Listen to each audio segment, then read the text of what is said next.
가치, 성장, 배당, 저평가를 기준으로 종목을 선정하는 오랜 버튼. 안녕하세요, 오랜 버튼입니다. 네, 저희 같은 경우는 이제 중국 샹하이 시장에 있는 주식을 보유를 하고 있고요. 지금 제 입장에서 볼 때 BYD의 가격은 매우 사기 좋다라는 생각을 갖고 있습니다. 제가 한 이쯤에서 BYD를 모의 투자를 했어요. 우리 모두가 이 험난한 주식시장에서 오랫동안 버틸 수 있도록 좋아요와 구독 부탁드립니다. 한 168위안 정도 때 했는데 그 이후로 바로 계속 30, 40%, 50%, 60%까지 올라가게 됩니다. 그래서 매우 아쉬웠었는데 마침 또 이렇게 하락장을 만나게 되면서 그 올라갔던 게 다시 똑같이 떨어집니다. 한 150 몇 가지 갔던 것 같아요. 이게 몇 퍼센트 세일입니까? 한번 보시죠. 뭐 30% 이상이네요. 3, 40% 세일을 하는 건데 저는 이 기회를 놓치지 않기 위해서 오기 힘들 것 같은 세일이구나 라고 생각을 했기 때문에 추가로 매수를 했습니다. 조금 크게 매수를 했고요. 이 BYD 이름에 걸맞는 Build Your Dream을 향해서 함께 달려나가 볼 생각을 하고 있습니다. PE 같은 경우는 저희의 기준에서는 그렇게 낮은 편은 아니지만 또 다른 고평가 주식에 비해서는 엄청 높은 것도 아니고 낮은 거라고 생각을 했고, 그리고 또 오로지 전기차만 하는 게 아니기 때문에 그 부분이 좀 크게 차지를 한 것 같습니다. 그리고 일단 워렌 버핏 할아버지께서 투자를 10몇 년 전부터 하고 계셨기 때문에 그런 것도 있기도 하고요. 어쨌든 최후의 결정은 제가 한 겁니다. 저의 영상은 그냥 참고용으로만 들으시고 투자에 대해서는 본인이 판단하시길 바라겠습니다. 그리고 미국에는 상장이 되어 있지 않는데 OTC라 그러죠. Over the Counter Market이라는 건데, 이런 OTC라고 써있는 것들은 브로커를 통해서 구입을 해야 되는 걸로 알고 있습니다. 아니면 본인들이 이용하시는 주식 프로그램에서 이 OTC 마켓 거를 지원을 하는지 한번 알아보시기도 하시면 좋을 것 같습니다. 그리고 요즘은 하도 달러를 많이 찍어내고 있기 때문에 중국의 유안화가 조금 강세를 가지고 있는 장점도 있기도 해서 저는 유안화로 샹하이에 상장되어 있는 주식을 샀습니다. 물론 홍콩에도 올라가 있어요. 이 OTC 마켓도 그래서 상하이의 주식과 뭐 거의 비슷하게 간다고 보시면 돼요. 5년짜리로 볼게요. 이렇게 그래프 보이시죠? OTC도 보면 똑같습니다. 그러니까 똑같은 주식이라고 생각을 하시면 될 것 같고요. 네, 오랜 버팀에서 보유하고 있는 주식 중 하나인 BYD에 대해서 얘기를 해볼게요. 전에도 영상을 한번 올렸었는데 다시 한번 볼게요. BYD는 니오나 엑스펜 같은 스타트업 회사가 아닙니다. 1990년대부터 있었죠. 오렌 버핏의 투자를 받아서 그때부터 시작하게 된 회사고, 니오나 엑스팽, 리오토 이런 3대 중국차 회사에 비해서 사람들이 많이 알지 못하고 있는 회사이기도 해요. 하지만 전체적으로 봤을 때 약 22만 명의 직원들이 있고 4개의 대륙에 생산 공장을 가지고 있습니다. 자동차, 버스, 트럭, 지게차, 솔라 패널, 전기 자동차 배터리를 포함한 모든 타입의 충전 가능한 배터리, 전자기기, 그리고 반도체 칩을 생산을 하는 회사입니다. 사람들이 테슬라는 그저 자동차 회사가 아니다 라고 하듯이 BYD 역시도 그렇습니다. BYD는 크게 3가지로 BYD 오토, BYD 일렉트로닉스, 그리고 BYD 세미컨덕터 등의 계열사가 있는데, 그렇다면 반도체 칩 부족 현상 같은 것은 BYD와는 전혀 상관이 없는 일이라고 볼 수 있겠죠. 타 회사들이 칩 부족으로 고전하고 있는 이 시기에 시장을 더욱더 장악할 수 있는 기회가 될 거라고 볼 수 있겠죠. 현재 전기차 모델로는 한이라는 이름의 하이브리드 또는 아예 전기차 모델을 주문을 할 수가 있습니다. 그 외에도 6가지 종류의 전기차들과 상업력의 전기 트럭 및 전기 버스가 있습니다. 올해 2월 달에 엑스팽과 니오 그리고 리오토의 판매량은 매우 저조했죠. 들려오는 핑계로는 이제 중국 신년 Chinese New Year 때문에 그렇다라고는 하지만 BYD의 경우는 좀 달랐어요. 많이 팔았습니다. 일반적으로 겨울 시즌에 차가 잘 안 팔리는 시기이지만 BYD 같은 경우는 약 1만 대 이상을 판매했는데 그중 약 8천 대 정도가 전기차였습니다. 그리고 엑스팽이 2천 대를 팔았었죠 아마. 그리고 니오가 한 5천 대를 판매한 걸로 알고 있습니다.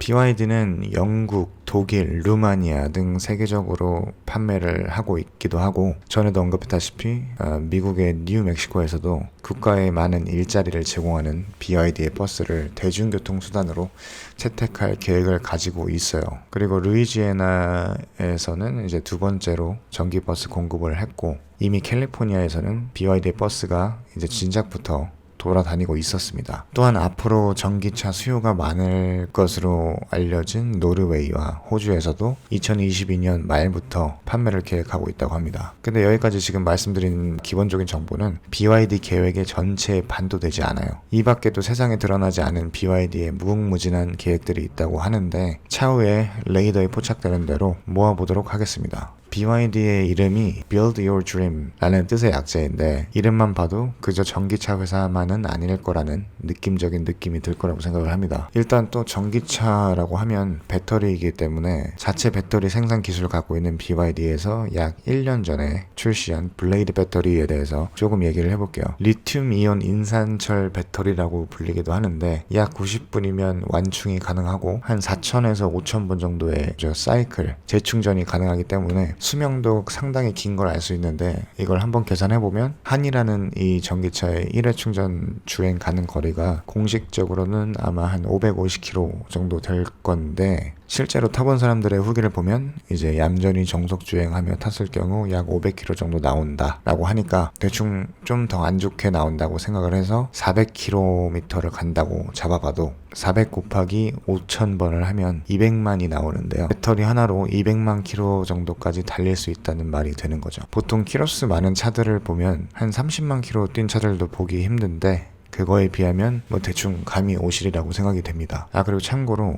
5,000번 충전 후에 아예 배터리를 못 쓰게 되는 게 아니라 완충이 70%밖에 되지 않는 시기를 뜻하는 겁니다. 그러니까 약 4,5,000번 이후부터는 완충을 해도 배터리 성능이 70%밖에 차지 않는다라는 뜻이죠. 그리고 무엇보다 이 블레이드 배터리는 저렴하고 매우 안전합니다. 그 이유는 기존 리튬 배터리에 사용되는 매우 비싼 부속 중 하나인 코볼트, 망간 또는 니켈 등이 전혀 필요하지 않기 때문이고 지금 세상에 존재하는 어떠한 배터리보다도 안전하다는 것은 이 블레이드 배터리는 폭발은커녕 불도 붙지 않아요. 배터리가 뚫려서 폭발해도 그저 온도만 약 5, 60도 정도로 올라갈 뿐입니다. 실제로 BYD에서 이제 실험에 대해서 공개했던 사진이 있는데 그 배터리 팩 위에다가 계란을 올려놔요. 그래서 다른 배터리 같은 경우는 계란이 아주 뜨겁게 익을 수 있는 모습을 볼 수 있었고 블레이드 배터리는 계란이 그대로인 것을 보여주는 그런 자료가 있었습니다. 심지어 폭발이 약한 배터리들도 폭발했을 때 온도가 한 500도, 600도까지 올라가는데 블레이드 배터리 같은 경우는 약 온도가 50에서 60도 정도밖에 올라가지 않았고 전혀 폭발을 하는 것도 없었죠. 그래서 이 BYD가 블레이드 배터리의 안정성에 대해서 매우 강조를 많이 했어요. 그걸 보고 개인적으로는 원래 이 중국의 이미지 때문인지 안정성을 엄청 강조하는 것에 대해서 위화감이 좀 들었긴 했는데 조금씩 중국이 성장을 해가는 건가 라는 감명도 조금 받은 게 있고 그랬던 것 같습니다. 이미 이 블레이드 배터리는 유럽에서도 팔리고 있고 이 유럽의 BYD 배터리 공장도 이미 엔지니어들이 많이 고용이 돼서 개발과 생산을 하고 있고요. 중국에서 만들어지는 현대차에도 이 블레이드 배터리가 사용될 가능성이 많다고 하는데 그 이유가 뭐냐면 그렇게 해야 이제 중국 정부에서 전기차 지원금을 받을 수 있다고 하기 때문입니다. 세상에 약 160개 정도의 배터리 생산 회사가 존재하고 건설되고 있는데 이 대부분이 중국에 있어요. 그리고 이 배터리 자체 생산 기술이 없는 전기차 생산 회사들은 수요에 충족할 만한 배터리를 찾는데 혈안이 되어 있기 때문에 이 자체 배터리 생산 기술과 능력이 있는 BYD에게는 이런 배터리 시장은 아주 매우 크다고 볼 수 있겠습니다. 포드에서도 블레이드 배터리를 쓰는 걸로 알고 있어요. 네, 그리고 사람들이 솔리드 스테이트 배터리에 대해서 많이 얘기를 하고 기대를 또 하고 있는데 얼마나 더 성능이 좋은지는 나올 때까지는 잘 모르겠지만 그 전까지는 이미 블레이드 배터리가 거의 모든 시장을 장악하고 있을 수 있다고 생각을 합니다. 그리고 솔리드 스테이트 배터리가 나오는 동안 BYD에서도 항상 똑같은 배터리를 갖고 있지만은 않을 거고 그렇게 해서 솔리드 스테이트 배터리가 나온 후에도 계속 발전을 거듭해서 충분히 이 고체 배터리와 맞짱을 뜰 수 있지 않을까라는 생각도 들고요. 여튼 중요한 것은 이렇게 배터리도 만들고 칩도 스스로 만들기 때문에 차량의 단가가 매우 낮아지는 장점이 있습니다. 그래서 거기에서도 가격 경쟁력도 생기는 건데 이 생산량이 더 많아지면 많아질수록 배터리의 단가도 더 내려갈 테고 현존하는 이 한이라는 전기차 모델의 경우 테슬라 모델 S급의 퍼포먼스를 갖고 있어요. 하지만 테슬라 모델 3의 가격으로 구매를 할 수 있는 차입니다. 그러니까 더 높은 급의 성능 좋은 차를 더 싼 가격에 매우 싼 가격에 구매를 할 수 있다는 거죠.